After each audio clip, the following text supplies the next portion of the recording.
यहाँ हामीलाई त जरिमाना नि त्यसै पनि माथिबाट फन्ला रे त्यो डेस साहब मेरो केटाको लागि त्यता रहेछ पठाइदिनुहोस् त नि हस् सब अलिक कडै कुरो गरी क्या मैले यो प्रक्रिया किन भन्छु के म चाहिँ यो अचम्म छ कि एउटा जवान सडकमा वर्षौंदेखि उभिएको छ र एकदम टाइसुटवाला ठुल्ठुला मर्सिडिज चढ्ने मान्छेहरूलाई धेरै ठुल्ठुला वकालत गर्ने धेरै विज्ञताको सर्टिफिकेट बोक्नेहरूलाई ट्राफिक नियम सिकाउँदैछ एउटा सामान्य जवानले। र यो लाउन पनि दिनु नपर्ने वर्षको 2 जोर लुगा दिए पुग्छ खान पनि दिनु पर्दैन। यो नयाँ अहिले ट्राफिकमा भर्ना भएका डमी प्रहरीहरूलाई पनि धेरै नमस्कार छ। राम्रो आजभोलि चेकिङ हुन्छ क्या कोरोना भनिदिनु पर्छ ठिक नभए अम्बा पास तपाईँ भयो नि कोही चियापत्ती खोज्ने अनेक उपाय चाहिँ खोज्ने खाना हुँदैन भन्ने सोच्दै नसोच्ने कति जब्बर नेपाली हामी।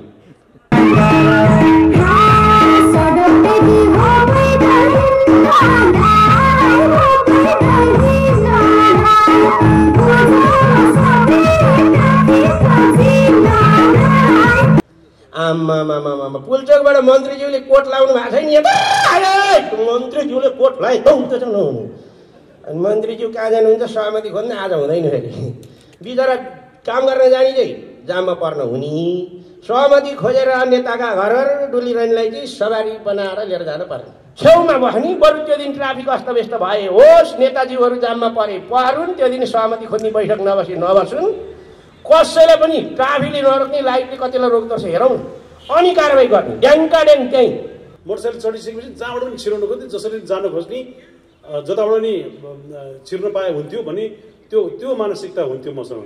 गफ गर्न नपाउँ मदन दाइ हर्दालाई ढोक्थेँ त्यो पनि छुँदाखेरि के होला फेरि बेलुका घर हेर्नु जरा आयो भने जितुले नि छोइरहेको थियो कहाँ पुग्यो भन्ने भयो भने टाढैबाट दर्शन गरेँ दिवादिलाई पनि जय नेपाल जितु नेपाल यो निकाली यति राम्रो कार्यक्रम भएको छ अनुहार देख्न नपाउनु गफ गर्न नपाउनु मदन दाइ हर्दालाई ढोक्थेँ त्यो पनि छुँदाखेरि के होला फेरि बेलुका घर हेर्नु जरा आयो भने जितुले नि छोइरहेको थियो कहाँ पुग्यो भन्ने भयो भने टाढैबाट दर्शन गरेँ दिवादिलाई पनि। अब सर्वप्रथम यस कार्यक्रमका प्रमुख अतिथिज्यू ट्राफिक महाशाखा प्रमुखज्यू आदरणीय भीम सर लगायत सम्पूर्ण अतिथिज्यूहरू सबैलाई नमन गर्न चाहन्छु। म प्रहरीमा जाहिर खानलाई मेरो हाइटले पक्कै पनि साथ दिँदैन थियो तर यो अभियानलाई चाहिँ मैले यति गर्ने अवसर पाएँ यसको लागि एकदम धन्यवाद भन्न चाहन्छु। पासपोर्ट साइजको फोटो हेरे जस्तो भएको होला म यहाँ बसेर। अब यस्तो दुर्भाग्य छ मुख कसैले देखाउनै नहुने भयो दिपाश्रीज्यूको मुख पनि अनुहारले क्यामेराले राम्रोसँग खिच्न नपाउने भयो अनुहारै देखाउनु पाउनु भने दिदी के यस्तै छ सबैलाई हात थाप्ने बनाएँ उही त्यहाँ आएर गेटानी हात थापेँ मैले लास्टमा माइनी बनाएर छोडेको कोरोनाले। यही महामारी बिचमा पनि यो कार्यक्रम भएकोमा एकदम धन्यवाद। घरबाट निक्लिने बेला छोराले होइन ए बाबा अनि बाहिर ननिक्लिने भने होइन भनेको अनि बाहिर निक्लिँदा गाली गर्ने नि प्रहरी नि हो बोलाउने नि प्रहरी नि हो यही भाइ भनेर आइयो। अब अरू लामो कुरा त के गर्नु ट्राफिक व्यवस्थापनमा एकदमै नयाँ कामहरू भइरहेका छन्। अहिले त ओरिजिनल ट्राफिकसँग भन्दा डुप्लिकेटसँग पो डराउनुपर्छ हेरे गर्छ ओरिजिनलसँग त कुरा पो गर्न पाइन्छ नि दाइ यस्तो पो भन्नु पाइन्छ डुप्लिकेटले केही भन्दैन नि हेरियो। अब त्यहाँमाथि उहाँहरूको आवाज हाम्रै रहेछ मन्त्रीले केही काम पाएर छ बाटामा कराउनु थालेछ भन्ला न। अघि भीम सरले भने जस्तै अब यो सुनेर मनन गरिदिएर यो अभियान कति राम्रो ल्याएको रहेछ हामीले बिर्सेका कुरा सम्झाइदिन लागेछन् है हामीले त कति गल्ती पो गरिराखेका छौँ भन्ठाने त ठिकै हो तर हाम्रा नेपालीका मनले हाम्रा दिमागले भन्ठान्ला जस्तो चाहिँ मलाई लाग्दैन। कति पटक अब गाडी मोटरसाइकल चलाइन्छ मैले अस्ति यही अभियानमा रेकर्ड गर्ने क्रममा त्रिपुरेश्वरमा आदरणीय डिसी साहब आउनु भएको थियो उहाँलाई मैले भने पनि थिएँ र त्यो अलिकति यहाँ जोड्छु पनि त्यो रेड लाइट बल्या छ अब रेड लाइटमा रोकिने भन्ने त यो संसार जगतमा थाहा नपाउने कोही छैन। विदेशतिरका त लौ त भने जनावरै हिँड्दा त्यो डोर्याएर हिँड्ने कुकुरहरू पनि मेरो बिचरा लौ त भने टक्कै रोकिन्छ के रेड लाइटमा। तर हामीलाई यति हतार हुन्छ मैले भन्न खोजेको म सभ्य भएँ अरू असभ्य त भन्न खोजे होइन तर कति हतार हामी नेपालीलाई त्यहाँ यदि ट्राफिक छैनन् भने लाइट कसैको बाउले हेर्नेवाला छैन, ढ्वाकै गइहाल्ने के खुत्तै। कति हतार भएको, कति चाहिँ चाँडो पुग्नुपर्ने हामी नेपालीलाई। मैले भन्नु खोजेको जहाँ पनि हाम्रो जस्तो यहाँ पाउने 9 बजे भनिसक्यो कार्यक्रम, प्रमोदजीज्यू आउँदाखेरि यताउता गर्दा भन्नु 10-15 मिनट यो हाम्रो टाइम हो कि हाम्रो नेपाली टाइम। भन्न खोजेको कुरो जति इमर्जेन्सी परे पनि कमसेकम ठिक्कसँग हिँड्यो भने, रेड लाइटमा रोकियो भने, ट्राफिक नियम पालना गरियो भने, जेब्रा क्रसिङमा रोकिदियौँ भनेदेखि त्यहाँ कुनै पनि काम बिग्रदैन के। इमर्जेन्सीको लागि त एम्बुलेन्स छँदैछ नि, तर हामीलाई जति हतार कसैलाई छैन। अनि यी हतार गर्ने नेपाली, यी हतार गरेर मोटरसाइकलको सिट थपेर हाइट बनाएर यसरी मारौँला जस्तै लिएर हिँड्ने कहाँ जाँदो रहेछन्, यिनका काम के रहेछ भन्छु। 3 कुनेमा डोजरले माटो खने हेरेर बस्दा रहेछन्। अनि कस्तो हतार रहेछ त हामीलाई।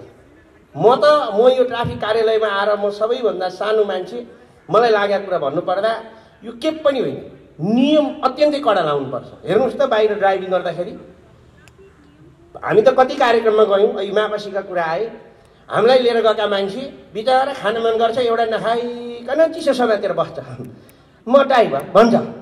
अब हाम्रो त ड्राइभरले चाहिँ बढी खान्छ। आजभोलि चेकिङ हुन्छ कि कोरोना भनिदिनु पर्छ, ठिक नभए अम्मा पार्छ चपाए भयो भने कोही चियापत्ती खोज्ने, अनेक उपाय चाहिँ खोज्ने, खाना हुँदैन भन्ने सोच्दै नसोच्ने। कति जब्बर नेपाली हामी। त्यस कारणले नियम कहाँ छैन, विदेशमा नियम छैन। मेरै भाइहरू, मेरै नातेदारले विदेशमा आज खत्तम भने अङ्कल भने अस्ति भतिजोले अस्ट्रेलियामा के भने रेड लाइटमा चाहिँ $500 जरिवाना पर्यो, यो महिना गयो मेरो भन्नु। अब यहाँ हामीलाई त जरिवाना नि त्यसै पारि माथिबाट फोन लाएर त्यो डेढ साल मेरो केटाको लागि त्यता रहेछ पठाइदिनुहोस् त। हस् सब अलिक कडै कुरो गरेँ क्या मैले। यो प्रक्रिया किन भन्छु के म चाहिँ, यो अचम्म छ कि नियम मैले मान्न नहुने। म त कहिलेकाहीँ गल्ती हुन्छ गरेका छु, भगवान् कृपाले त्यस्तो धेरै ठुलो गल्ती मबाट भएको पनि छैन, नहोस् पनि, दुर्घटना नि भएको छैन। कहिलेकाहीँ स्वाट्टै हिँडिन्छ, कहिले के गर्ने रहेछ, कहिलेकाहीँ हुँदो रहेछ। अनि म त ढक्क हजुर सरी हजुर म मुन्द्रे भन्छ, मुन्द्रे तपाईँ कति हामीलाई कति भन्नुभएको छ हामीलाई थाहा नि भने अहिले त सरले पऱ्यो बोल्ने मान्छे म यो छोडिदिनु पऱ्यो हजुर भने 3:30 फेरि सरी भन्न नहुने हाम्रो त अब त्यसमा त सानो मान्छे त कोही छैन, म बाहेक म त अरू सानो देख्दै देख्दिनँ है। सबै ठुलो गाडीहरू दे, यो कुन गाडी चलेको छ त्यो अनुसार व्यवहार गर, तेरो सर्व हान्दिउँ भने जस्तो गर्ने। अनि के गर्ने के बाटामा बस्ने, दिनभरि धुलो धुवा, कहीँ बस्न पाउनु छैन। लौ त भने पिसाबै लाग्यो भने कहाँ जाने, एउटा रेस्टुरेन्टमा गएर हजुर यसो भन्नुपर्ने अवस्था छ, सार्वजनिक शौचालय छैन, भने बेला पानी खानु छैन, हामीलाई चाहिँ रोग लाग्ने, घरबाट निक्लन नहुने, ट्राफिक प्रहरी दिनभरि रोटा धुलो धुवामा बस्नुपर्ने। अनि उहाँहरूका कुरा हामीले कसैले नमान्ने, नियम हामी कसैले नमान्ने, अनि हामी सधैँ ठुलो मात्रै भएर नि के विदेशमा नियम मान्दैनन्। त्यस कारणले सबभन्दा ठुलो कुरो मान्छेलाई बाँध्ने भनेको नियम हो। र म त भन्छु यो सानो कुरा, कुनै पनि एउटा अभियान यस्तो चलाइछ हजुरहरूले, 1 हप्ता चाहिँ कुनै पनि ट्राफिक प्रहरी जहाँ लाइट छ नबस्नु, लाइटले मात्रै कन्ट्रोल गरोस् न, छेउमा बस्ने। बरु त्यो दिन ट्राफिक अस्तव्यस्त भए होस्, नेताजीहरू जाममा परुन्, त्यो दिन सहमति खोज्ने बैठक नबसुन्, कसैले पनि ट्राफिकले नरोक्ने, लाइटले कतिलाई रोक्दो रहेछ हेरौँ, अनि कारवाही गर्ने ड्याङ्का ड्याङ त्यहीँ। अनि त्यो पैसाको मायाले लाइट हेर्न थाल्छ नेपालीले, नत्र हेर्नेवाला छैन। त्यस कारणले सबैजनाले नियम मानिदियो भने यहाँ फोहोर गर्नु हुँदैन, मैले बाटोमा फोहोर फाल्नु हुँदैन भन्ने त मैले सोच्ने कुरा हो नि। मलाई यहाँ कञ्चटा बन्दुक राखेर तलाउने कुरा हो र।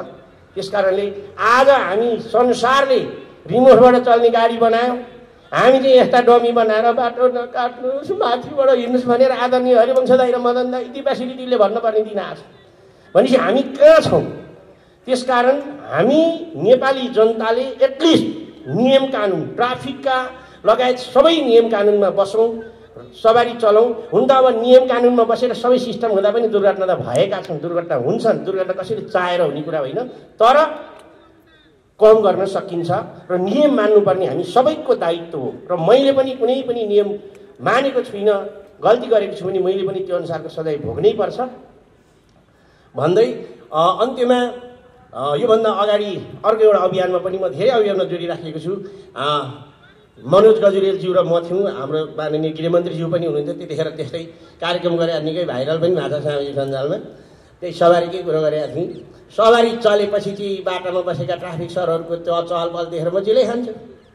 आम्मामामामा पुलचोकबाट मन्त्रीज्यूले कोट लाउनु भएको छैन यता मन्त्रीज्यूले कोट लाए त नहुनु अनि मन्त्रीज्यू कहाँ जानुहुन्छ सहमति खोज्न आज हुँदैन फेरि बिचरा काम गर्न जाने चाहिँ जाममा पर्न हुने सहमति खोजेर नेताका घर डुलिरहनेलाई चाहिँ सवारी बनाएर लिएर जानु पर्ने त्यस्तो खालको छ यो सवारी पनि धेरै भयो त्यसमा त्यसकारण सवारीले पनि कहिलेकाहीँ जाममा पर्न हुन्छ किनभने नियम मान्न पर्छ त्यो अभियान एक प्रकारको त्यो थियो मैले कुरा गरेको थिएँ र मेरो आदरणीय मामा मैले जोड्न खोजेको मनोज गजरेलाई म मामा भन्छु जो अहिले कोभिडको सङ्क्रमणबाट उपचार गराइरहनु भएको छ म शीघ्र स्वास्थ्य लाभको कामना गर्छु त्यसै गरी उहाँ सँगसँगै आदरणीय निर्मल शर्मा दाई अशोक शर्मा दाई पनि सङ्क्रमित हुनुहुन्छ उहाँहरूको पनि शीघ्र स्वास्थ्य लाभको कामना गर्दै सबै जति पनि संसारभर रहनुभएका सङ्क्रमितहरूको म शीघ्र स्वास्थ्य लाभको नेपाली दाजुभाइ दिदीबहिनीहरूको शीघ्र स्वास्थ्य लाभको कामना गर्न चाहन्छु कसैलाई पनि यो रोग नलागोस् पनि भन्न चाहन्छु र मेरा अति आदरणीय मेरो दाई हरिवंश दाईलाई पनि यो रोगले छोडेन कति पछुतायो होला त्यो कोरोना म गलत जीवमा प्रवेश गरेछु भनेर त्यो अहिले धेरै नै पछुताएको होला तर त्यसले सकेन छोडेर गयो त अब आइन्दा कसका शरीरमा छिर्दो रहेछ हेरौँ हामी पनि मान्छे चिनेर मात्रै छिरेस् तँलाई कुन दिन हामीले त्यो औषधि निकालेर सुई रोपेर ठिक पार्नुपर्छ त्यो त हामीलाई थाहा छ त्यस कारणले दाइलाई बधाई दिन चाहन्छु र कोही पनि आजका दिनबाट म भगवान्सँग प्रार्थना गर्छु कोभिड सङ्क्रमित बढेको देख्न नपरोस् ट्राफिक नियम हामी सबैले पालना गरौँ भन्दै आदरणीय दिपा दिदी मदन दाई हरि दाई लगायत यत्रो सरहरूको अगाडि मलाई सुरुमै यो बोल्ने अवसर दिनुभयो यो अभियानमा मलाई सहयोग गर्नुभयो भीम सरले मलाई सधैँ सम्झिनुहुन्छ आदरणीय ट्राफिक सरहरू सबैलाई एकमुष्ट जय नेपाल साप भन्न चाहन्छु थ्याङ्क यू भेरी मच सम्पूर्ण आदरणीय व्यक्तित्वहरूमा धेरै धेरै नमस्कार विशेष गरिकन काठमाडौँ महानगरका प्रमुखज्यू र एसपी साहब ट्राफिक प्रमुखज्यू र सम्पूर्ण अरू आदरणीय ट्राफिक सरहरू जवानहरू सबैलाई नमस्कार छ र यो लाउन पनि दिनु नपर्ने वर्षको 2 जोर लुगा दिए पुग्छ खान पनि दिनु पर्दैन यो नयाँ अहिले ट्राफिकमा भर्ना भएका डमी प्रहरीहरूलाई पनि धेरै धेरै नमस्कार छ विगत केही वर्ष नेपालको ट्राफिक सिस्टम कहाँनिर लाग्दो थियो र अहिले पनि सवारी सङ्ख्याको हिसाबले र सडक साँगुरो सडक र सडकको लम्बाइको कारणले हाम्रो देशमा यति धेरै विशेष गरी राजधानीमा यति धेरै गाडीको चाप छ अहिले जोर बिजोर प्रणाली लागू गर्दाखेरि बल्ल अलिकति खुकुलो खुकुलो भएको जस्तो छ भनेपछि हामीलाई आधी गाडी बढी भएको रहेछ आधी गाडी घटाउन सक्ने सम्भावनै छैन किनभनेदेखि मान्छे सम्पन्न भयो भनेदेखि सबैभन्दा पहिले उसले घर बनाउँछ गाडी किन्छ सवारी साधन जोड्छ त्यसकारणले यसलाई नियन्त्रण गर्न सकिँदैन सवारी साधन नकिन भन्न सकिँदैन र सकेसम्म पब्लिक ट्रान्सपोर्टेसनलाई कसरी व्यवस्थित गर्ने र पब्लिक ट्रान्सपोर्टेसनलाई कसरी इन्करेज गर्ने विदेशमा सकेसम्म आफ्नो भेहिकल चढ्न नपरे हुन्थ्यो र पब्लिक भेहिकलमा चढेर हिँड्दाखेरि मान्छेको इज्जत पनि बढ्छ तर हाम्रो देशमा चाहिँ पब्लिक भेहिकल भनिसकेपछि सकेसम्म त्यहाँभित्रै पस्नु नपरोस् भन्ने मनस्थिति छ र त्यो हुनु स्वाभाविक पनि हो किनभनेदेखि त्यो नियन्त्रणभन्दा बाहिर छ त्यो ट्राफिक नियन्त्रणको भन्दा पनि बाहिर छ र अहिले आएर केही समयदेखि ट्राफिकको काम गराई र ट्राफिकको भौतिक संरचनामा धेरै नै सुधार भएको महसुस भएको छ जस्तो 10औं वर्ष 20औं वर्ष ट्राफिक लाइटको विहीन अवस्थामा थियो नेपाल र हाम्रो देशमा यो काठमाडौँ भ्यालीमा मात्रै होला यो ट्राफिक लाइट भएको र अहिले पोखरामा फाटाफुट कुनै कुनै ठाउँमा देखिन थालेको छ र हाम्रो देशमा यो ट्राफिक लाइट भएको चाहिँ धेरै 30-40 वर्ष अगाडिदेखि नै थियो तर पछि गइसकेपछि जुन बेलामा द्वन्द सुरु भयो र द्वन्द्वको पिरियड पछि ट्राफिक लाइट खाली यो अहिले उभिएको डमी जस्तै ठ्याक्राको उभिरहने डन्डी खिया परेको थियो र अस्त व्यस्त थियो लाज पनि लाग्थ्यो मलाई किनभनेदेखि एउटा पनि ट्राफिक लाइट नबल्ने देश कुन भनेर सोध्यो भनेदेखि नेपाल भन्नुपर्ने स्थिति थियो र अहिले क्रमिक रूपमा धेरै सुधार भएको छ र मैले फिल गरेको छु कि ट्राफिक जवानहरूको बोली वचनमा पनि धेरै सुधार भएको देखेको छु र हुनु त मलाई भएर गरेको हो कि तर मैले छड्के बुझ्दाखेरि पनि बोली वचनमा सुधार भएको छ र सबैभन्दा ठुलो कुरो भनेदेखि बोली व्यवहार नै हो। मिठो बोलीले जसलाई पनि प्रभाव पार्न सकिन्छ। नमिठो बोली बोल्यो भनेदेखि कसैले टेर्नेवाला छैन।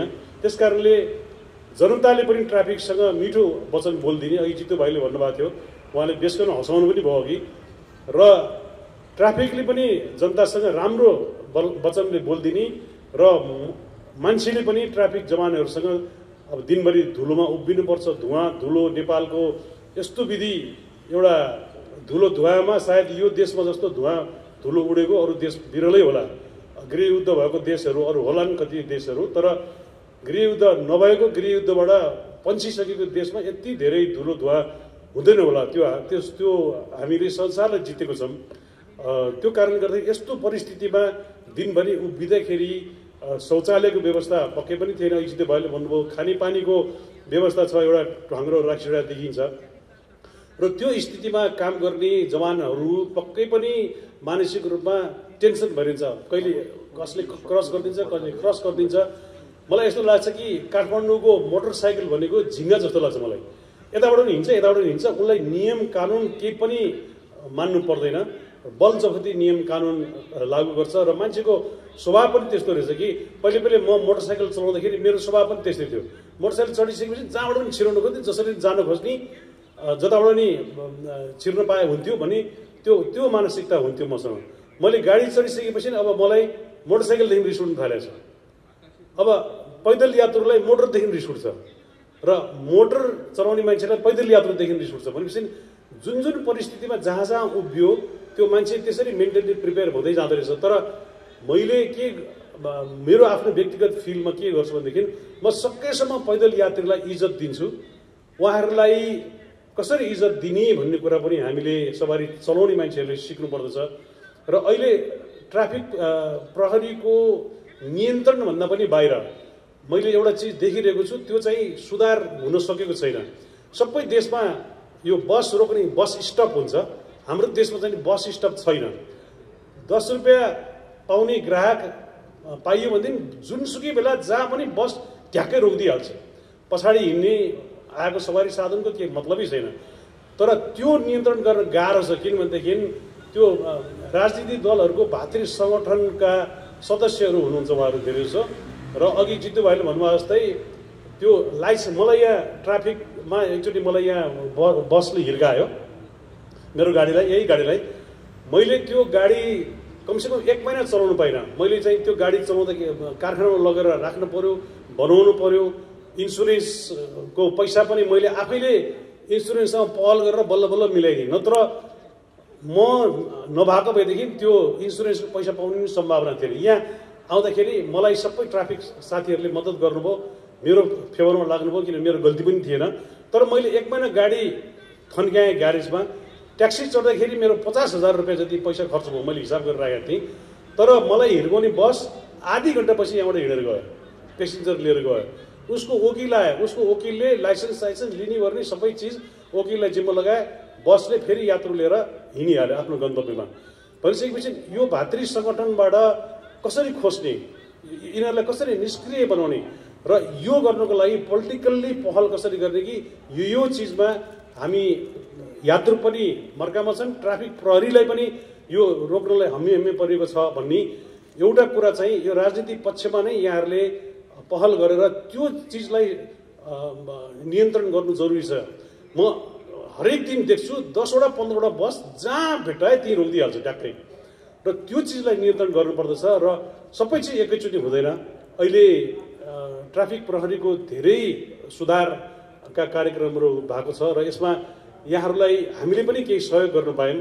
यहाँहरूले हामीलाई सहयोग गर्न जुन अनुरोध गर्नुभयो त्यसलाई हृदयदेखि हामीले स्वागत गरेर हामीले नगरे कसले गर्नु त, यो अभियानलाई हामीले सपोर्ट नगरे कसले गर्नु त भन्ने मनमा लाग्यो। र यहाँहरूको जुनसुकै अभियान होस्, जस्तोसुकै अभियान होस्, हामीलाई सम्झिनुभयो भनेदेखि हामीले यत्रो वर्ष 40-45 वर्षसम्म यो आफ्नो क्षेत्रमा गरेको कामको केही सानो नाम हामीले राख्न सकेको छौँ। त्यो नाम यस्तै सामाजिक काममा हामी प्रयोग गर्न सकौँ। यहाँहरूले हामीलाई सम्झिनुभयो, हामीले यहाँहरूलाई सहयोग गर्न सक्यौँ।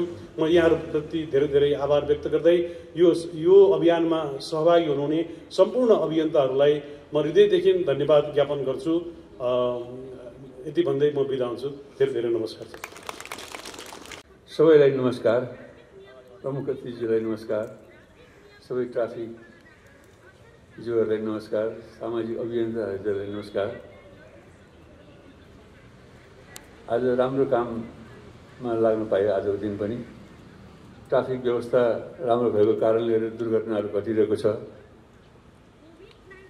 जस्तै यो मापसेमा पहिला वास्ता गरिएको थिएन, जुन बेलादेखि मापसे कन्ट्रोल गरियो त्यसपछि दुर्घटना धेरै घटेको, 70% दुर्घटना घटेको छ भनेर भन्नुहुन्छ डाक्टर वसन्त पन्तजीले। ट्राफिकले नगरेको धेरै दुर्घटनाहरू हुन्थ्यो, धेरै मान्छेहरू मर्थे, त्यसबाट बचेको छ। यो कुरा भनिनु जरुरी नै छैन। अब नयाँ यो ल्याइएको छ, डमीहरू राखेर साङ्गीतिक प्रोग्रामहरू दिने अत्यन्त राम्रो काम भएको छ। यसले गरेर धेरै सतर्क गराउँछ। फेरि त्यो त्यहाँ गएर केही बेर ट्राफिक सेक्टरमा कुदिरहनु पर्दा यो साङ्गीतिक रूपमा सन्देशहरू दिँदाखेरि एक किसिमको रमाइलो पनि भइरहन्छ, मेसेज पनि गइरहन्छ। त्यसले राम्रो काम गरिरहन्छ। म पनि कति एक दुईपल्ट झुकेको छु, सुरुमा झुकेको छु, झुक्याउनु पनि पर्छ जस्तो लाग्छ मलाई। कहिले कहिले यस्तो लाग्छ कि त्यो ट्राफिक बसेको ठाउँमा, त्यो डमी बसेको ठाउँमा डमीलाई हटाएर बेला साँच्चीको प्रहरी पनि बसेको नचलिकन बसिरहेको झुक्याउनु पनि पनि राम्रै हुन्छ जस्तो लाग्छ मलाई। किनकि विदेशमा जाँदाखेरि त्यो स्ट्याचुहरू मेजमा राखिचुरेको हुन्छ, सँगै फोटो खिच्नु गयो भने, फोटो खिच्नु पऱ्यो भने यसो गयो भने बिस्तारै अँगाल हाल्न स्ट्याचुहरू झजाङ्ग जान्छ। यो कुनै बेला सबैले ट्राफिकमै बसेर नचलिकन बसेर मिस्टेक गरेर ट्याङ्गै भनेर गाली गरिदियो भने सतर्क हुन्छ। डमी हो कि साँच्ची हो, कुन डमी कुन साँच्चीको भने कन्फ्युज गराइदिन सकिन्छ। कन्फ्युज गराउँदाखेरि राम्रै हुन्छ। त्यसले डमीले पनि अझ थप काम गर्छ भन्ने लाग्छ मलाई। त्यो पनि गर्न चाहन्छु। यो जोर बिजोरको कारणले गरेर पनि धेरै सजिलो भएको छ, त्यो पनि अलिक कुरा आइसक्यो। तर मेरो चाहिँ सबै दुईवटा गाडी छ, दुइटै जोर गाडी। हरिवंशको दुइटै गाडी बिजोर गाडी पऱ्यो। बिजोर गाडीलाई अलिक फाइदा हुँदो रहेछ। फेरि जोर गाडी 30को महिना हो भने त बराबर हुन्छ। 31को महिना हो भने 31 गरे भने सोह्र गाडी चल्यो, फेरि यो आउँछ। त्यो दिन पनि चलाउनु पर्ने रहेछ। ठिकै छ, त्यो चलिरहेछ, टरिरहेछ। मलाई चाहिँ अहिले यो पार्किन्सनको कारणले गरेर अलि कम ठाउँमा मात्र गइरहेको छु म। मलाई अहिले ट्राफिक दाइले भन्नुभयो कि माइक त्यहाँ ल्याइदिउँ भनेर भन्नुभयो।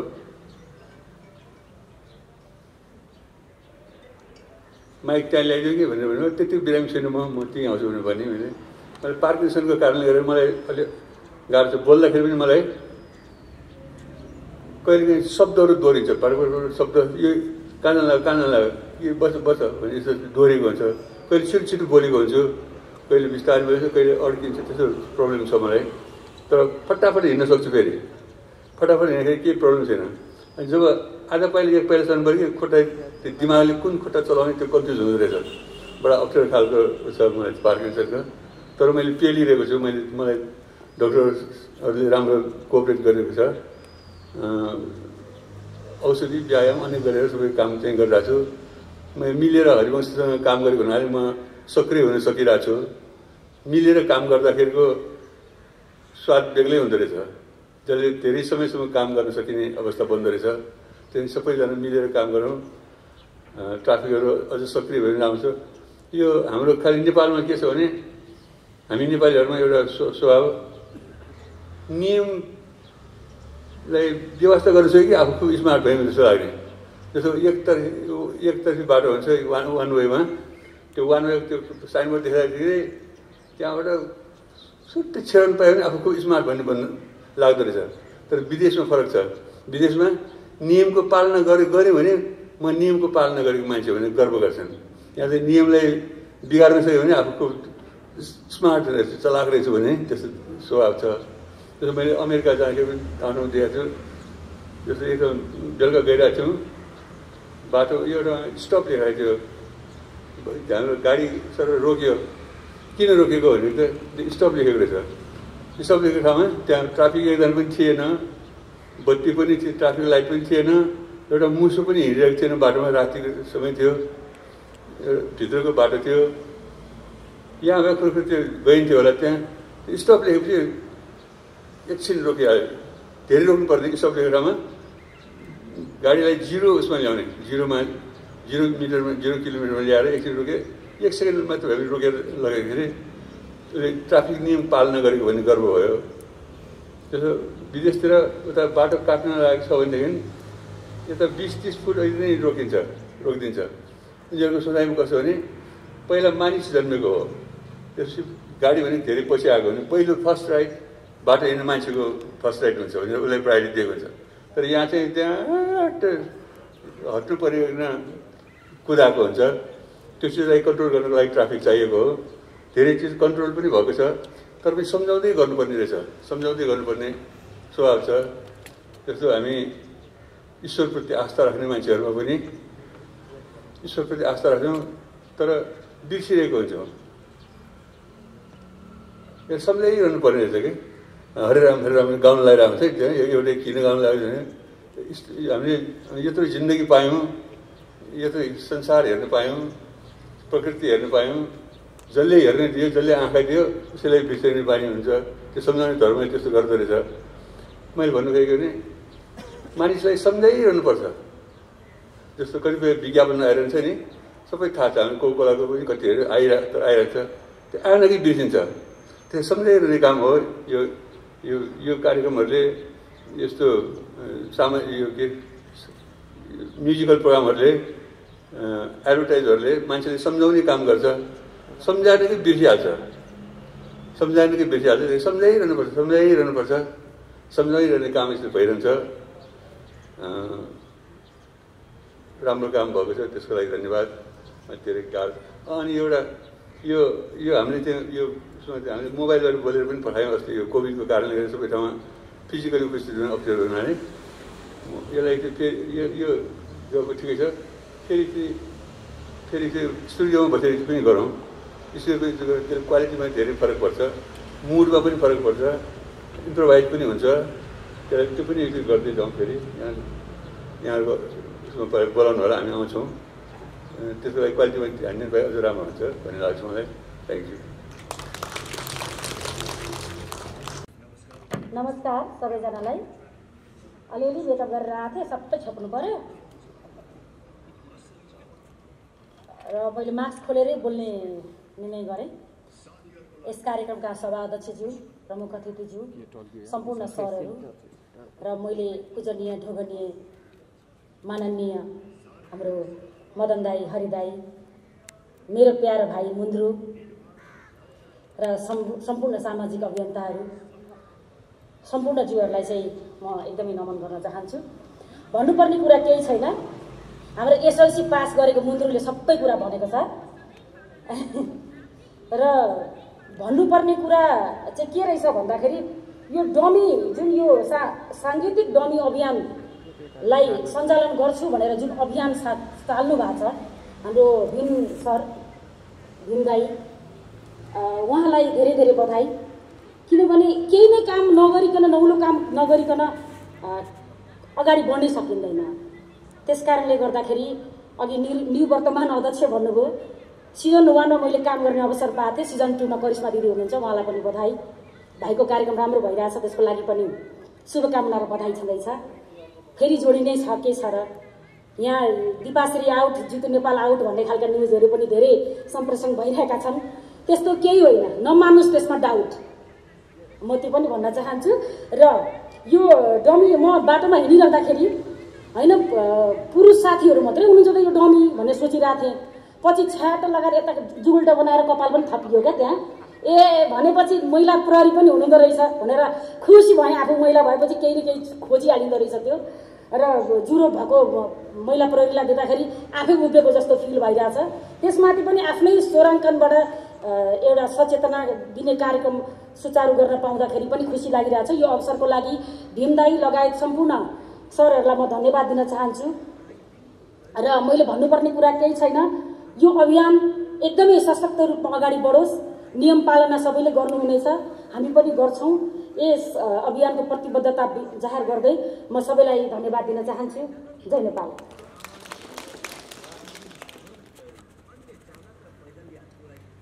आभार व्यक्त गर्दछु।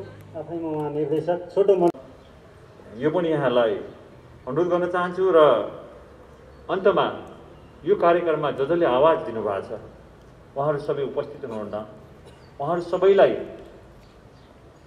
मेट्रो प्रहरी प्रमुखको हैसियतले म उहाँहरूप्रति हार्दिक आभार व्यक्त गर्न चाहन्छु।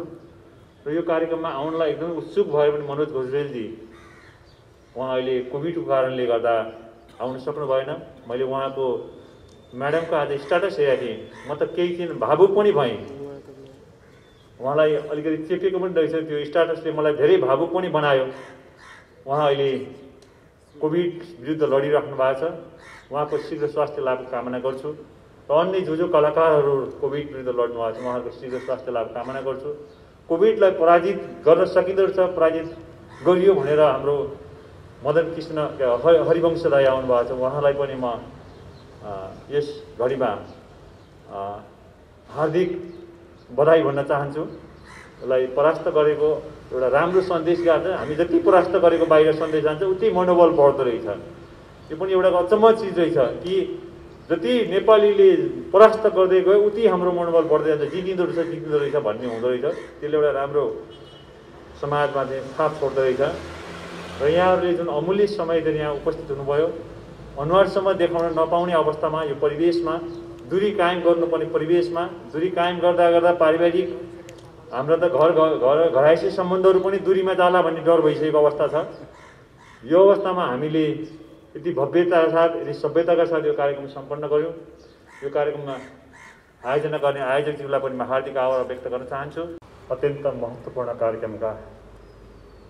कार्यक्रममा उपस्थित आदरणीय कलाकार मदन कृष्ण हरिवंश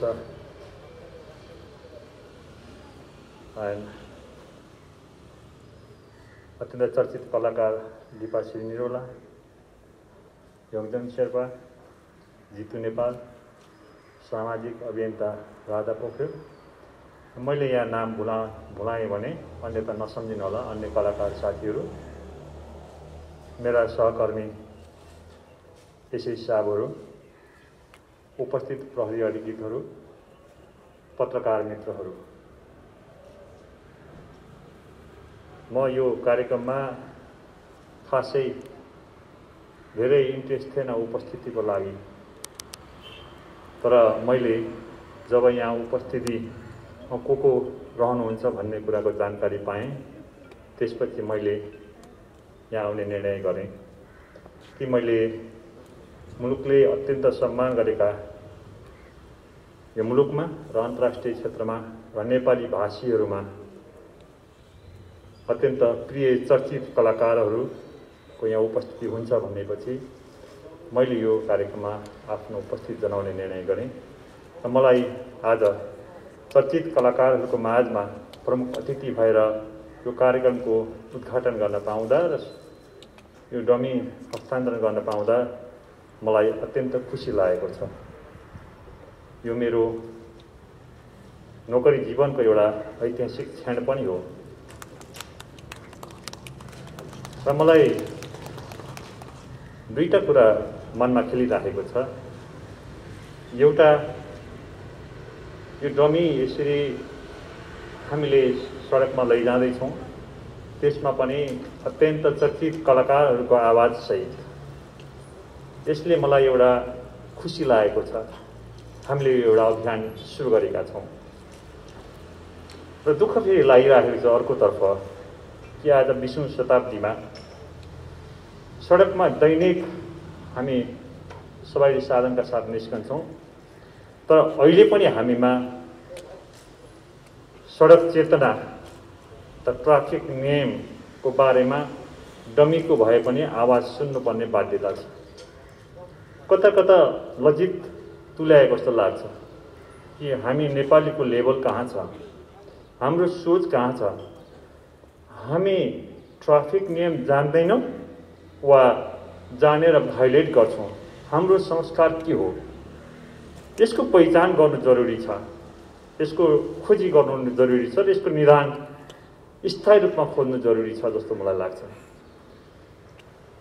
आज धेरै ट्राफिकका कुराहरू धेरै उठे, हामी कस्ता छौँ, हाम्रा चरित्र के हो, हाम्रो सोसाइटी कस्तो छ भन्ने सम्बन्धमा जितु नेपाल लगायत आदरणीय मदन कृष्ण हरिवंश, दिपा श्रीनिवाला समेतले आफ्नो केही मन्तव्यहरू राख्नुभयो।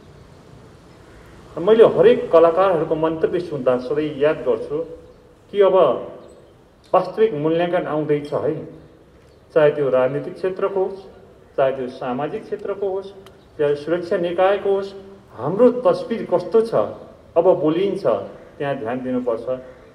वास्तविक तस्बिर चाहिँ कलाकारले देखाउँछ। किन कलाकार प्रिय हुन्छ? दुईटा चिज मैले सधैँ महसुस गर्छु। एउटा, कलाकारले सधैँभरि जनताको खुसी खोज्छ, उसको मनोरञ्जन खोज्छ, अरू उसको कुनै चाहनै छैन। कहाँ जनता खुसी हुन्छ, कहाँ जनताले आनन्द अनुभूत गर्छ, कहाँ जनताले मनोरञ्जनको अनुभूत गर्छ, सदैव एकदमै स्वच्छ पवित्र मनले जनताको खुसी खोज्ने एउटा चरित्र। दोस्रो, वास्तविक समाज कस्तो छ, वास्तविक नेतृत्व कस्तो छ, वास्तविक राज्य संयन्त्र कस्तो छ, वास्तविक राज्यका सेवा प्रवाहहरू कस्ता छन्, यो चिजलाई वास्तविक तस्बिरको रूपमा कलाकारले उतार्छ।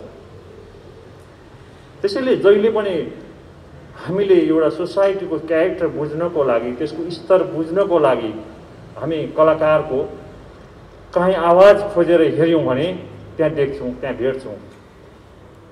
त्यसैले यो अर्थमा म कलाकारलाई अत्यन्त सम्मान गर्छु।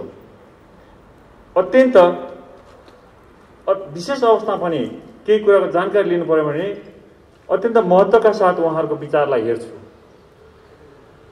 यो मानेमा अहिले कलाकारहरूले यो जुन आवाज दिनुभएको छ, वास्तवमा यो आवाजले यो कुनै विदेशी नागरिक आएर हेऱ्यो भनेदेखि नेपालको लेभल के रहेछ, राजधानी क्यापिटल सिटीमा आज सडकको नियम अथवा सडक सम्बन्धी जनचेतना एउटा डमीबाट यसरी कलाकारहरूको मेहनतले सिकाइनु पर्ने अवस्था रहेछ। हामी कहाँ छौँ? हाम्रो संस्कार, हाम्रो सभ्यता, हाम्रो क्षमता, हाम्रो सोच, हामी ठुला ठुला कुरा गर्छौँ। युरोप अमेरिकाका कानुनका कुरा गर्छौँ र त्यहाँका अधिकारहरू एक्सर्साइज गर्ने, अभ्यास गर्ने, त्यो पाउनुपर्ने कुराको लागि लडाइँ लड्छौँ। तर आफ्नो कर्तव्य कति पालना गर्छौँ भन्ने कुरा कहिले सोच्दैनौँ भन्ने कुराको ज्वलन्त उदाहरण पनि हो यो एउटा।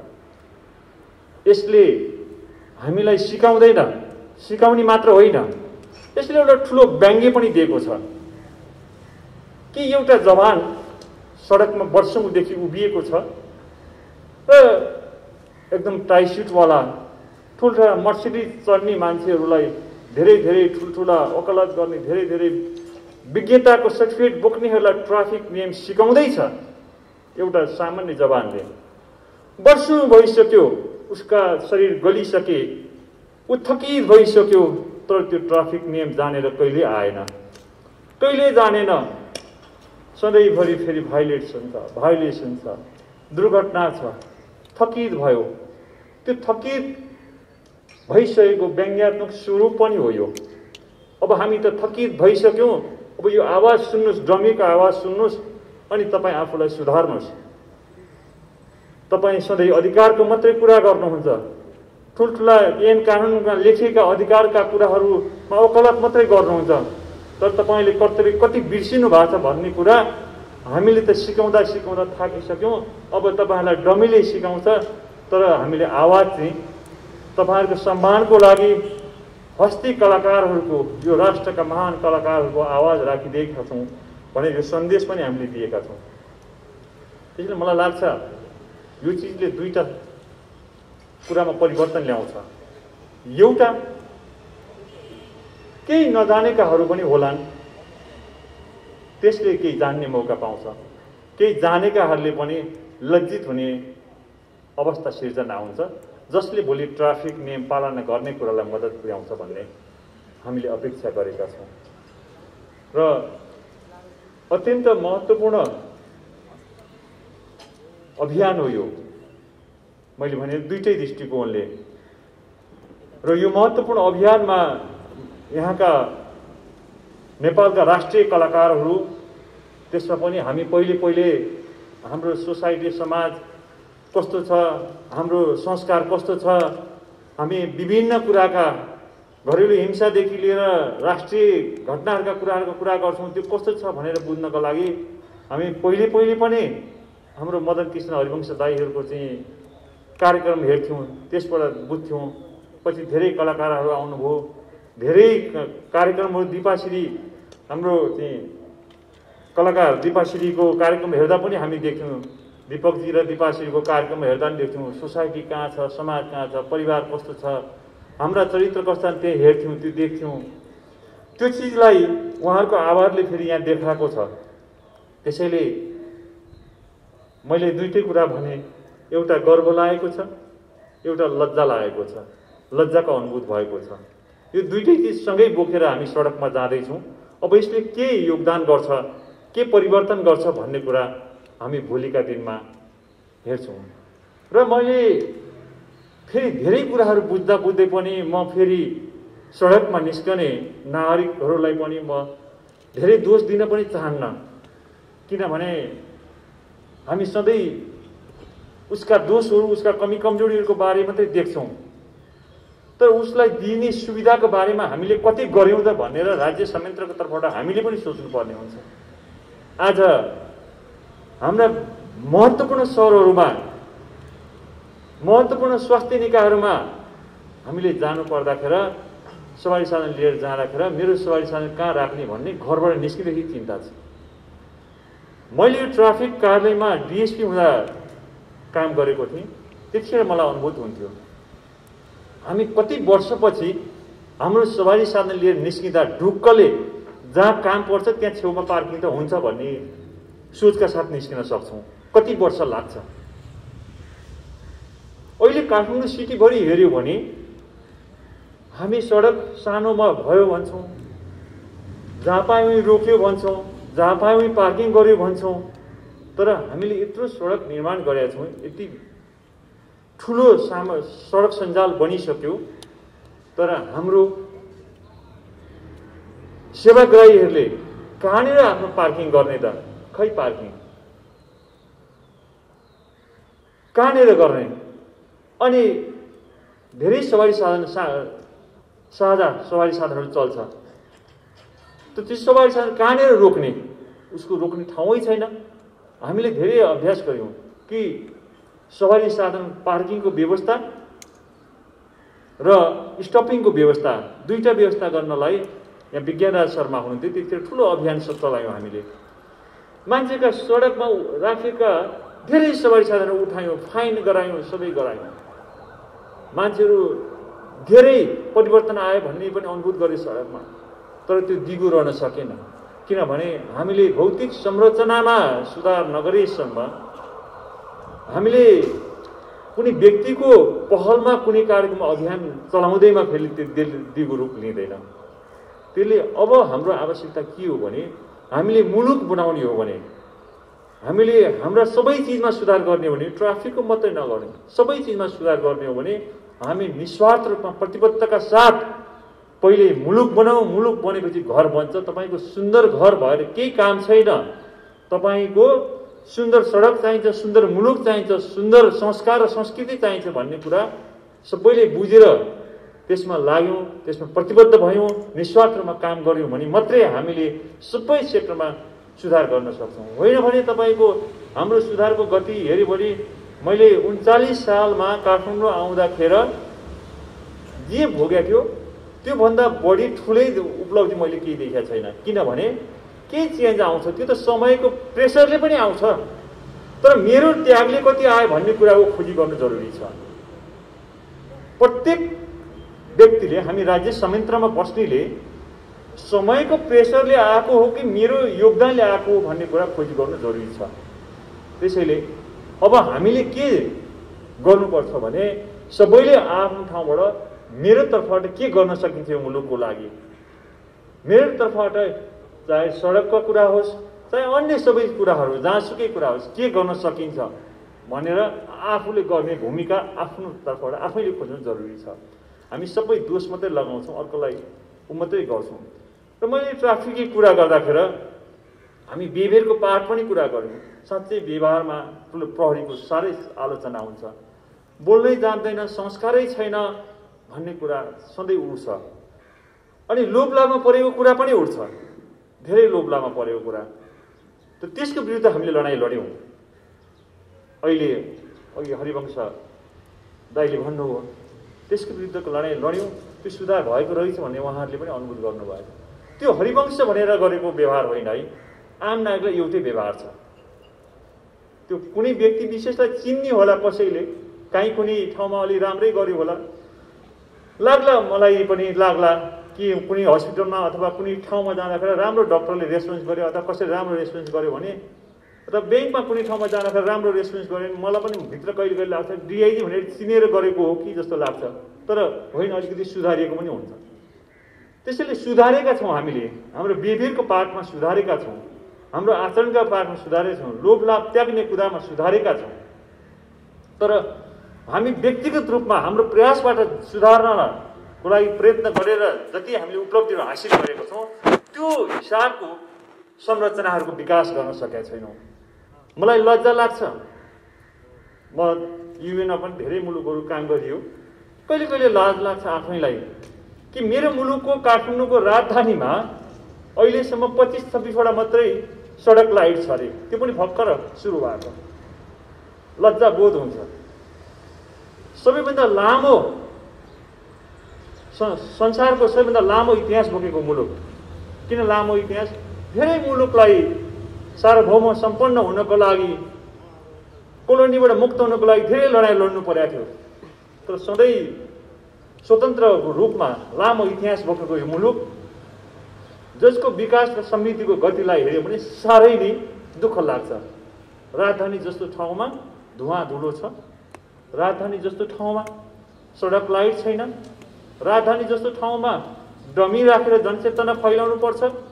अनि फेरि गाडी बाहिर सडकमा हेऱ्यो भनेदेखि करोडौँ करोडको गाडी कुद्छ, करोडौँ करोडको गाडी कुद्छ। हामी कहाँ छौँ?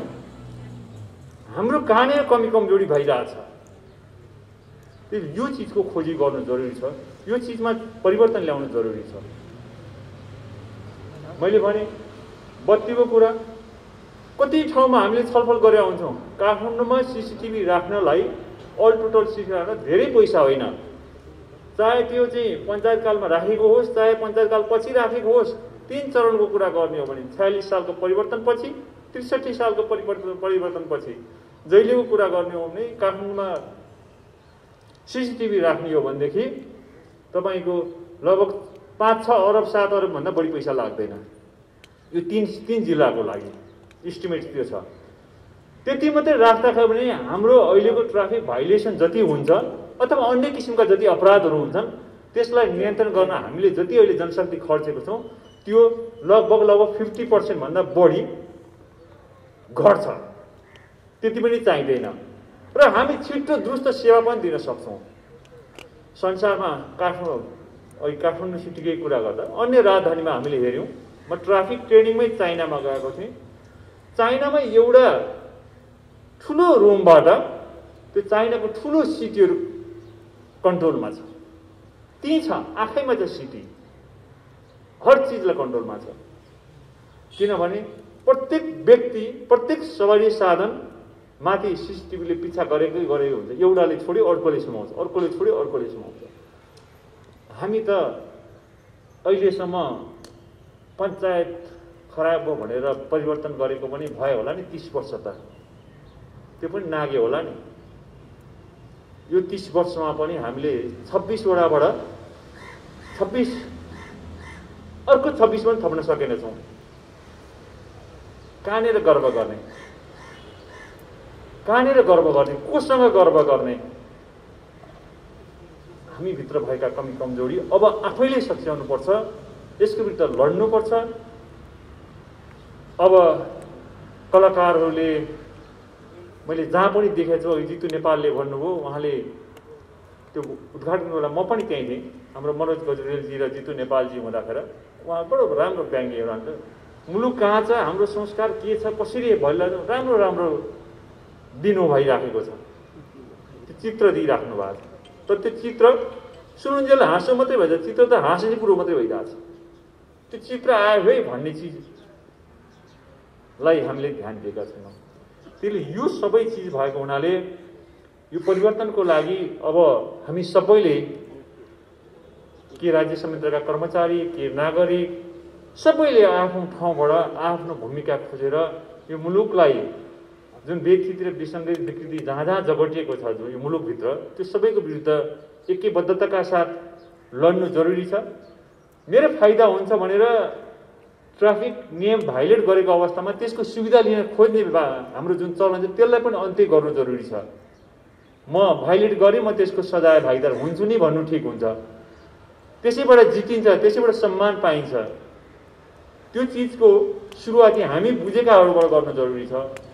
म साङ्गीतिक डमी अभियान शुभारम्भ कार्यक्रममा हाम्रो निमन्त्रणालाई स्वीकार गरेर पाल्नुभएका महानगरीय आयुक्त कार्यालयका प्रमुख प्रहरी नायब महानिरीक्षक श्रीमान विश्वराज पोखरेलज्यू, हाम्रो आमन्त्रणालाई स्वीकारेर पाल्नुभएका वरिष्ठ कलाकार ज्यूहरू हरिवंश आचार्य, मदन कृष्ण श्रेष्ठ, दीपाश्री निरौला, जितु नेपाल, त्यस्तै सामाजिक अभियन्ताहरू हुनुहुन्छ राधा पोखरेल, अरू आउँदै हुनुहुन्छ। त्यस्तै गरिकन महानगरपालिकाबाट पाल्नुभएका हाम्रो हरि सर र हाम्रो निमन्त्रणालाई स्वीकार गरेर पाल्नुभएका अन्य अधिकृत जवानहरू, सम्पूर्ण पत्रकार साथीहरू र सबैमा म हार्दिक अभिवादन गर्न चाहन्छु र स्वागत गर्न चाहन्छु कि हामीले आज यो कार्यक्रम राखेर सामाजिक दूरीमा यो कार्यक्रम राखिकन एउटा नयाँ खालको अभियान चाहिँ सुरु गर्न गइराखेका छौँ। उपत्यकाको ट्राफिक व्यवस्थापन अत्यन्तै चुनौतीपूर्ण छ, हामी सबैमा अवगत नै छ। यहाँनिर 2100 किलोमिटर बाटो छ, 12 लाख जति सवारी साधन गुड्नुपर्ने हुन्छ। हामी 1500 जना ट्राफिक प्रहरीले त्यसको म्यानेज गर्नुपर्ने अवस्था छ। यसलाई हिसाब नै गर्दा पनि 1 किलोमिटरमा 1200-1300 सवारी साधन गुड्नुपर्ने हुन्छ भने एकजना ट्राफिकले हाम्रो 1100 जति सवारी साधनलाई हेर्नुपर्ने हुन्छ। र यी लगायत यहाँका थुप्रै चुनौतीहरू छन् एकातर्फ। अर्कोतर्फ हामी ट्राफिक प्रहरीले जुन सक्रियता देखाइराखेका छौँ कि आम नागरिकले ट्राफिकसँगै अपेक्षा गरेको हुन्छ, ट्राफिकसँग सम्बन्धित सबै सुधारको लागि। तर अवस्था के छ भने कि धेरै निकायहरू छन् ट्राफिक सहज बनाउनको लागि। ट्राफिक एक्लै काफी छैन। कानुनी रूपमा भन्दा हाम्रा 3% अधिकार मात्रै छन्। बाँकी सम्पूर्ण कुरा हामीले अन्य निकायसँग समन्वय गरेर गर्नुपर्ने हुन्छ। सडक, यातायात, स्थानीय सरकार, प्रशासन, अन्य सङ्घ संस्था थुप्रैसँग हामीले समन्वय गरेर त्यो कामहरू गर्नुपर्ने हुन्छ। त्यसैले यी सबै कामहरू गरेर हामीले राजधानीको ट्राफिक व्यवस्थालाई सुधार गर्नको लागि विगत वर्षहरूदेखि नै कामहरू गर्दै आएका छौँ। विगत वर्षहरूभन्दा धेरै सुधार भएको छ र यही वर्ष मात्रै पनि हामीले धेरै नै सक्रियता देखाएर यसमा सुधार ल्याउने कामहरू गरिआएका छौँ। यहाँहरूलाई अवगत नै छ कि यही वर्ष मात्रै धेरै चुनौतीपूर्ण अवस्थाहरू पनि हामीले चाहिँ त्यसको ड्युटी व्यवस्थापन गरेर काम गरेका छौँ। कि चाइनिज राष्ट्रपतिको चाहिँ नेपाल भ्रमण, बङ्गलादेशी राष्ट्रपतिको भ्रमण, साफ गेम भिजिट नेपालको उद्घाटन, ती वास्तवमा चुनौतीपूर्ण कामहरू हुन् जुन ट्राफिकको लागि। ती लगायत अन्य धेरै कामहरू हामी 24 घण्टा खटेर गरिराखेका छौँ भने एकातिर अर्कोतर्फ चाहिँ सचेतनाका लागि कि आम नागरिकलाई ट्राफिक सचेतना आवश्यकता हुन्छ। किनभने हाम्रो अन्य मुलुकमा जस्तो चाहिँ स्कुल कोर्समा यो ट्राफिक कक्षा छैन। तर त्यो नभए पनि र हामीले कानुनमा चाहिँ यो सचेतना गर्ने कुराहरू स्पष्ट नभए पनि हामी ट्राफिक प्रहरीले चाहिँ विभिन्न उपाय लाएर ती सचेतना अभियान पनि चलाइराखेका छौँ। कि यही वर्ष मात्रै हामीले ट्राफिक उज्यालो अभियान चलायौँ। त्यसमा लाखौँ नागरिकहरूलाई चाहिँ कक्षा नै लिएर चाहिँ प्रशिक्षित बनाउने काम गऱ्यौँ। त्यस्तै गरिकन जथाभावी बाटो काट्नेलाई चाहिँ ठाउँको ठाउँ 20 मिनटको 20 मिनटको क्लास लिने त्यो अभियान चलायौँ।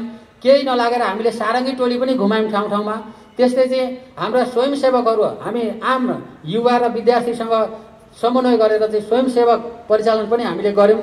त्यस्तै पर्चागर पम्पलेट माइकिङ लगायत विभिन्न ठाउँमा चाहिँ हामीले चाहिँ होर्डिङ बोर्डहरू राखेर पनि चेतना फैलाइराखेका छौँ।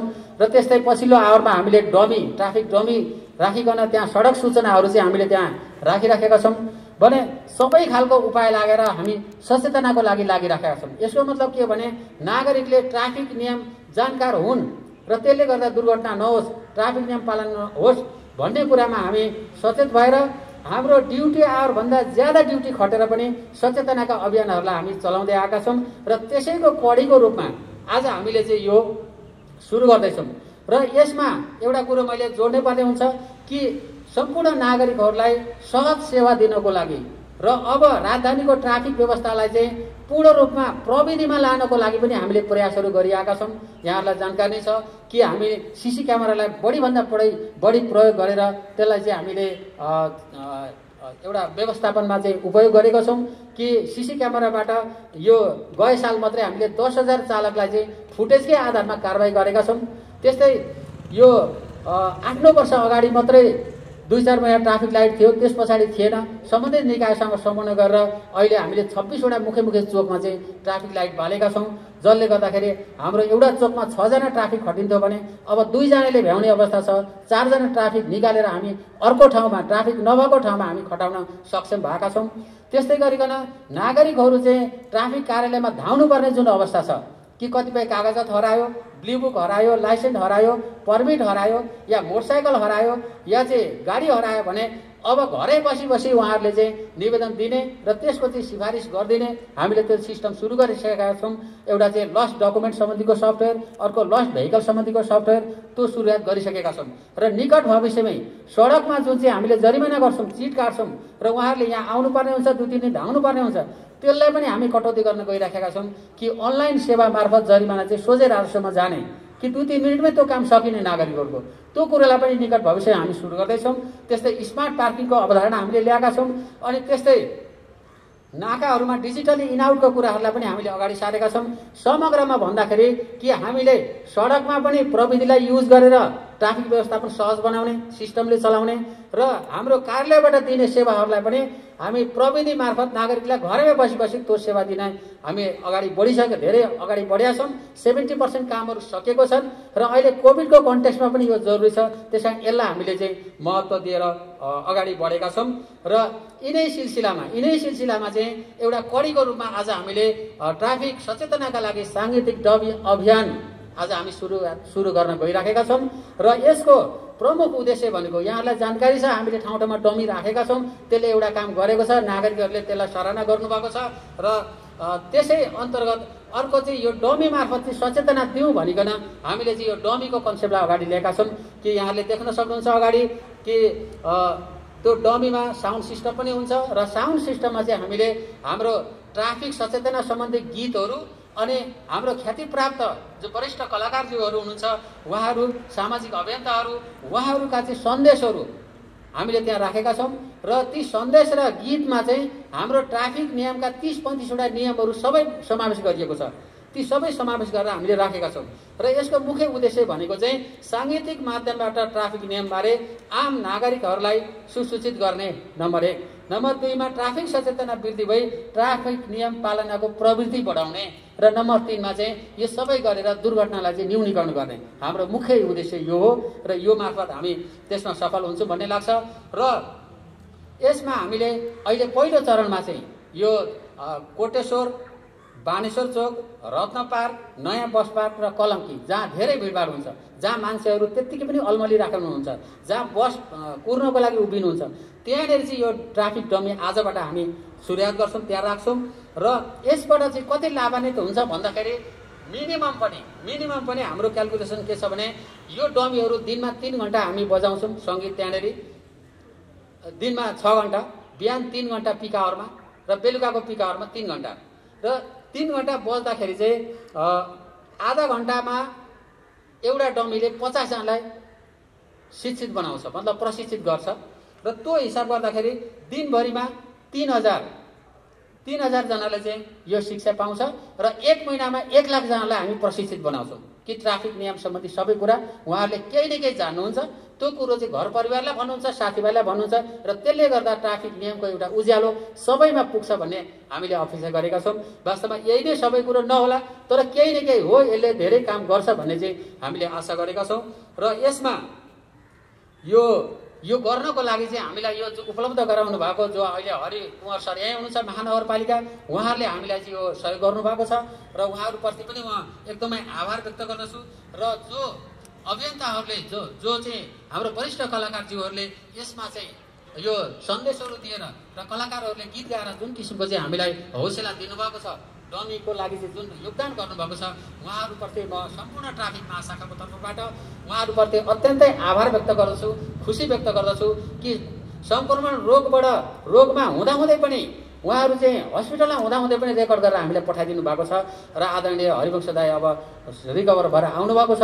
र म जो अहिले मनोज गजुरेल अहिले एपिएफ हस्पिटलमा हुनुहुन्छ, उहाँको शीघ्र स्वास्थ्य लाभको कामना गर्दछु।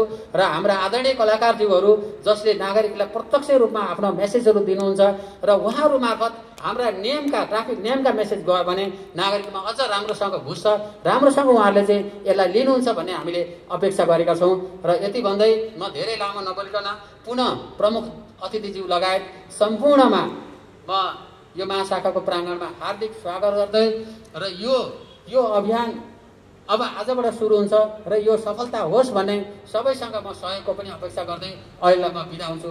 धन्यवाद। जय नेपाल। ज्ञानीको नमस्कार।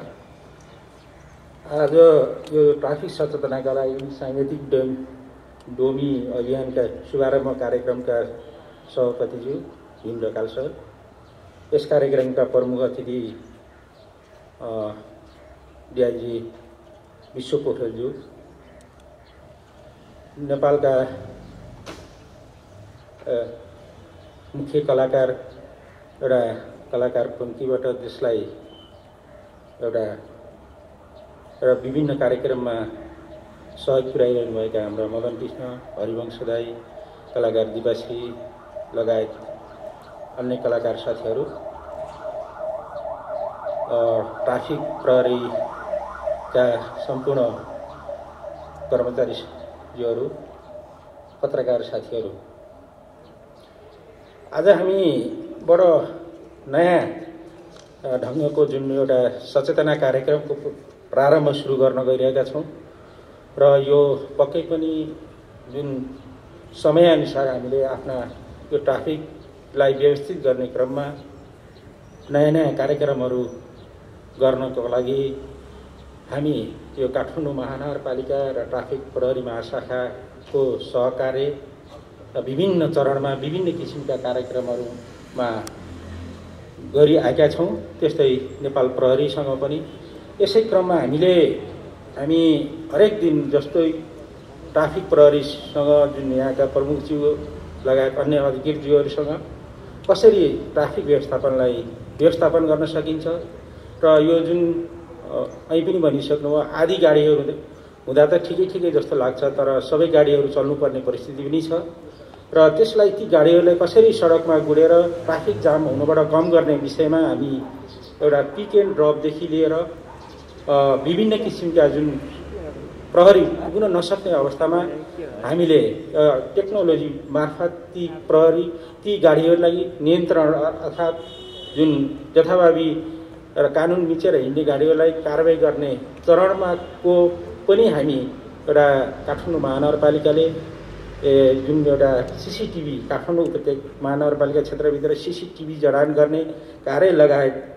जुन सारङ्गी धुनका चोकमा ट्राफिक साप्ताहिक जुन रूपमा म्याजिक लाइट जुन गाडीहरू रोक्नका लागि लगायतका कुराहरू, यो डमी प्लस यो डमीमा हुने जुन माइक जुन कार्यक्रम जस्ता छन् र त्यस्तै अब काठमाडौँ एउटा यस्तो एउटा देशको राजधानी पनि भएकोले र महानगरपालिका पनि भएकोले यस्तोमा जुन भएका ट्राफिकका विभिन्न सङ्केत बोर्डहरू छन्, जुन हामी बस स्टप भने जस्तै विभिन्न स्टप अथवा नो पार्किङ भने जस्ता यस्ता गाडीहरू